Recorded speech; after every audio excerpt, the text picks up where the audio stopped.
นี่ตอนนี้กะเลิกอยากเรียบร้อยแล้วทุกคนเนาะเห็นบอกป้าลมเนาะโคตรแทงเนาะพี่น้องนี่ดีแต่มีเกิบโบกเนาะเขาจ่ายเกิบเนาะทำไปจังสั้นนี่จะยากนะมันลำบากนะหยั่งนะพี่น้องเนาะเห็นบอกว่าผมงามเลยทุกคน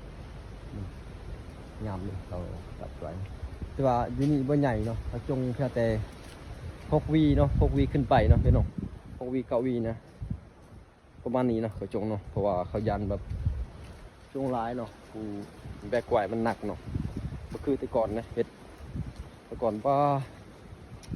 เขาจงจนฮอด12 วีพี่น้องแต่คอยยังแบกไหวเนาะแต่ก่อนเขาเฮ็ดเมาเนาะแต่ก่อนกะบ่ทันมีเนาะบ่ทันได้ยินเขาว่าทาโก้นี่เนาะตัวนั้นก็จะเป็นห้องแอ่งเนาะห้องแอ่งเนาะเขาเฮ็ดเวียกกะมีแต่สุดท้ายเขาเฮ็ดแบบทับเมาเอาเนาะพี่น้องเนาะว่าจะเป็นใส่คุยแล้วก็เสียหญ้าหลายๆเนาะนับแต่อีหยังวะ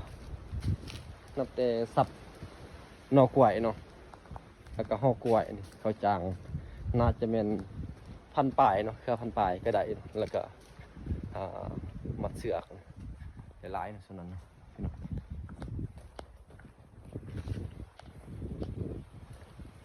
โอ้สิว่าถนน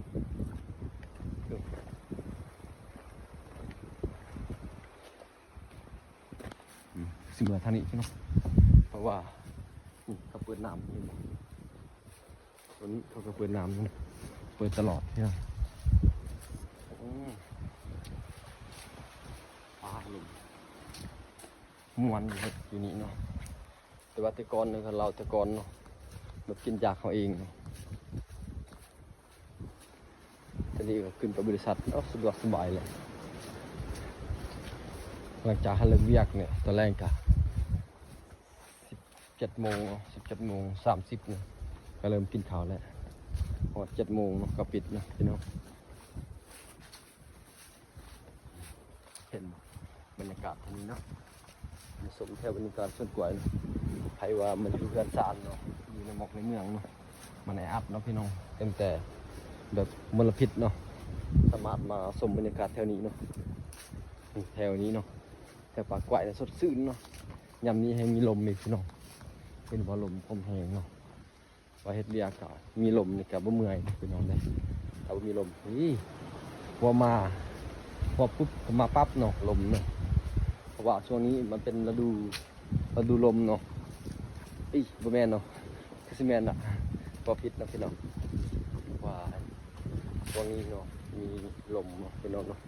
ลมเข้ามาเนาะจะเป็นเดือน3ล่ะแต่ก่อนทุกปีในเดือน3เนี่ยจะมีลมเนาะพี่น้องเพราะว่าที่ยังเป็นลมเนาะว่าเดือน4เดือน5เนี่ยน่าจะอยู่บ่ได้มันร้อนเนาะยามร้อนของเนาะสิเดือดเอาพี่น้องจ้อ